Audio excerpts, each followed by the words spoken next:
Hola a todos, ¿cómo están? Hoy en Historia de la Medicina vamos a hablar sobre la historia del apendicitis. Vamos a hacer unas preguntas acá en la Facultad de Medicina a diferentes personas. Comencemos.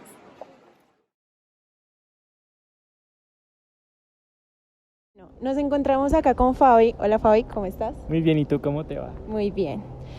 Para hacerle la siguiente pregunta. Fabi, ¿tú de casualidad sabes cómo se describía el cuadro clínico de lo que hoy conocemos como apendicitis en la antigüedad? Bueno, pues yo me imagino que eso era algo que estaba muy sujeto a como las personas se solían sentir. Me imagino que era muy común que aquellos que tuvieran un cuadro clínico similar a apendicitis constantemente tuvieran algún signo propio, como mantenerse la mano en este lado del cuerpo, posiblemente acostarse en determinada posición, dificultades para hacer algunos movimientos. De pronto en los niños me imagino que se veía mucho como la incapacidad que ellos tenían para saltar, por ejemplo, cuando jugaban. Creo que era algo más que estaba como sujeto a cómo se afectaban las actividades diarias de las personas y cómo veían comprometida su capacidad funcional. Es lo que yo llego a pensar hasta el momento de eso. Listo, Fabi, muchísimas gracias. Entonces, ahora nos encontramos con el profe Duque. Profe, ¿cómo está? Hola, buenos días para todos. ¿Cómo están? Bien, profe, gracias. Profe, hoy vengo con una pregunta para usted. Muy bien. ¿De casualidad usted sabe cómo se describía el cuadro clínico de lo que hoy conocemos como apendicitis en la antigüedad? No tengo idea. Yo puedo imaginarme que es dolor abdominal difuso, acompañado de algunos otros síntomas, pero no tengo certeza de cuál era la descripción precisa hace años. Profe, y una pregunta adicional con respecto al tema. ¿Usted se imagina a qué otra estructura se le podía asociar ese dolor que usted me cuenta en la antigüedad? Sí, probablemente tenga relación con el colon o con alguna de las otras estructuras intestinales. Distensión, o en las mujeres con el útero, con los ovarios, que son parte de los diagnósticos diferenciales, pero lo repito, no tengo ninguna certeza antiguamente a qué se refería el dolor abdominal relacionado con apendicitis. Listo, profe, muchísimas gracias. Muchas gracias.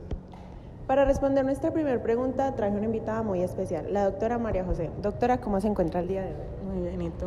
Muy bien, doctora. Doctora, ¿cómo se describía el cuadro de apendicitis en la antigüedad? Bueno, pues en la antigüedad el cuadro clínico que conocemos como apendicitis se describía de forma general como un dolor en el cuadrante inferior derecho del abdomen. Este dolor se localizaba debajo del ombligo más frecuentemente al lado izquierdo y era propenso a reaparecer. Se denominaba no apendicitis sino como pasión cólica y se relacionaba más con el intestino grueso. También se utilizaban otros nombres como mal de costado y pasión ilíaca. Los médicos de esa época tenían dificultades para reconocer la causa de la inflamación en el cuadrante inferior derecho y a menudo retrasaban el tratamiento quirúrgico hasta que el absceso estuviese apuntando, es decir, hasta que fuera evidente externamente. Se evitaba la cirugía para no causar molestias al paciente y para evitar ser acusados de haber causado la muerte del paciente mediante la operación. En lugar de la extirpación temprana del apéndice, se permitía que los abscesos se drenaran espontáneamente o que los pacientes murieran por sepsis. Y con el pasar del tiempo fueron surgiendo diferentes personajes importantes para la construcción de lo que conocemos actualmente como apendicitis. Lawrence Heister en 1718 describió la perforación del apéndice en su obra Institutiones Chirurgicae, resaltando cómo la inflamación aguda no tratada podía llevar a la perforación y a la peritonitis. En 1812, James Parkinson publicó sobre la presencia de fecalitos en apéndices perforados, profundizando la comprensión de las causas y complicaciones de la apendicitis no tratada. En 1824, Loyer Villermay describió la apendicitis gangrenosa, contribuyendo al entendimiento de las diferentes formas de la enfermedad y sus tratamientos. Y en el primer volumen del libro Elementos de Medicina Práctica, publicado en 1839, los doctores Richard Bright y Thomas Addison de Guys Hospital describieron la sintomatología de la apendicitis. Ellos establecieron que la apendicitis provoca la mayoría de los procesos inflamatorios de la fosa ilíaca derecha, y la propuesta de Reningall Heber Fitz en 1886 marcó un hito al enfatizar la necesidad de cirugía temprana para tratar la apendicitis, estableciendo así la apendicectomía como el tratamiento estándar para la enfermedad. Y fue solo con el paso del tiempo y los avances de la medicina que se pudo identificar de manera más precisa la apendicitis como una entidad clínica específica, con síntomas característicos como dolor abdominal en el cuadrante inferior derecho, náuseas, vómitos, fiebre y sensibilidad en la zona del apéndice, y la apendicectomía como el tratamiento estándar para esta enfermedad. Doctora, muchísimas gracias y vamos con la siguiente pregunta. Estamos con el profe Carlos Estrada. Profe, ¿cómo está? Bien, gracias. Me alegro. Profe, la pregunta que tengo para usted es si de pronto usted sabe quién fue el primer personaje histórico que describió anatómicamente el apéndice. No sé. Profe, ¿no se imagina a alguien así?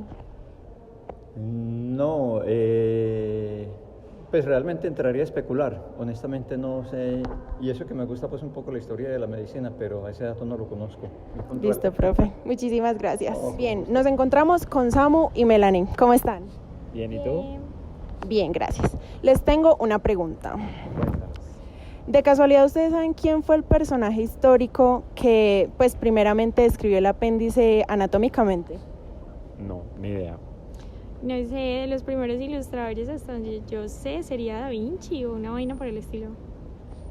No, ni idea. Listo, chicos. Muchísimas gracias. Para responder la segunda pregunta, vamos a pedirle ayuda al doctor David. Doctor, ¿cómo se encuentra? Muy bien, ¿usted? Bien, gracias.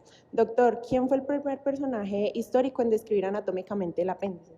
Bien, la primera persona a la que se le atribuye haber dibujado anatómicamente el apéndice es al polímata Leonardo da Vinci, del año 1492. Sin embargo, este hecho no se le reconoció porque los escritos que contenían el dibujo de la estructura no fueron publicados hasta varios siglos después. No fue hasta 1522 que se hizo por primera vez la descripción anatómica del apéndice, esto por parte del médico y anatomista Berengario da Capri, por su obra Comentarito.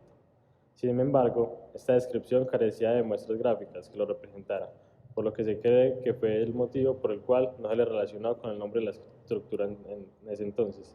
Finalmente, en el libro The Human Corpus Fabrica, publicado en 1543, es que se mostró públicamente por primera vez una imagen del apéndice. Lastimosamente, el autor e ilustrador del libro, Andrés Vesalio, se refirió a esta parte como cierta. Bueno, chicos, la pregunta es si de casualidad ustedes saben cómo era el tratamiento de la apendicitis en la antigüedad.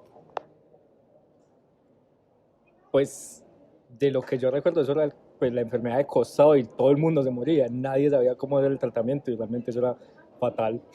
¿Y tú? Sí, lo mismo. Bueno, chicos, muchísimas gracias. Bien, estamos ahora con Anita. Anita, ¿cómo estás? Muy bien, ¿y tú? Muy bien, gracias. Anita, te tengo una pregunta. Te quería preguntar si tú de casualidad sabes cuáles eran los primeros tratamientos que se hacían en la antigüedad para una apendicitis. Yo pienso que en ese tiempo podrían tratarlo con agüitas aromáticas o con pañitos de agua caliente. Listo. Muchísimas gracias, Anita. Me encuentro con el doctor Tomás y la doctora Karen para responder la tercera pregunta. Doctores, ¿cómo se encuentran? Hola, muy bien. Listo. Doctores, cuéntenme un poquito más en qué consistía el tratamiento de la apendicitis en la antigüedad. Hablando como tal de la apendicectomía, este procedimiento, si bien se describe hecho por primera vez en 1735, es importante destacar que no fue usado para tratar una apendicitis, sino que este fue realizado de manera accidental.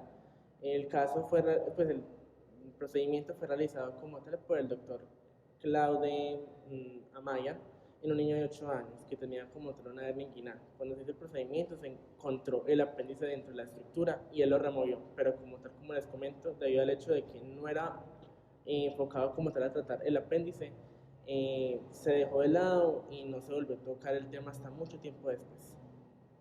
En cuanto al tratamiento, los primeros fueron centrados o enfocados en lo que sería el manejo del dolor. Borja propuso realizar flebotomías abundantes y repetidas, muy similar a la forma como se trataban las enfermedades en la era antigua con base en la creencia de los humores.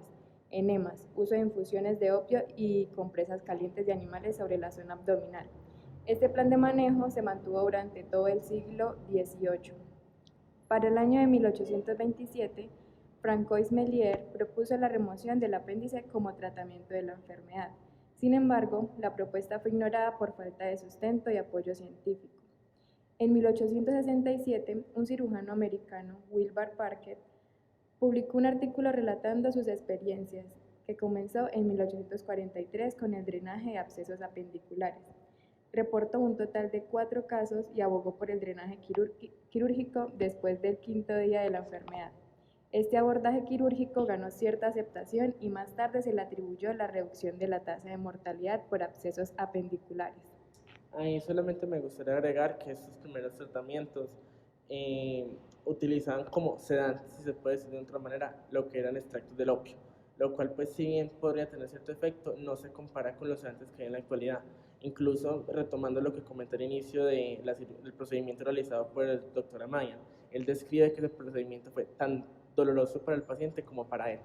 Entonces es importante destacar que no había sedantes, que era todo a lo que hubiera. Y solamente para finalizar, lo que fue la apendicectomía, finalmente, gracias a los aportes de Fitz en el siglo XVII y XVIII, es que finalmente se establece como procedimiento de rutina para el tratamiento de la apendicitis. Listo, doctores, muchísimas gracias. Resolvamos la última pregunta.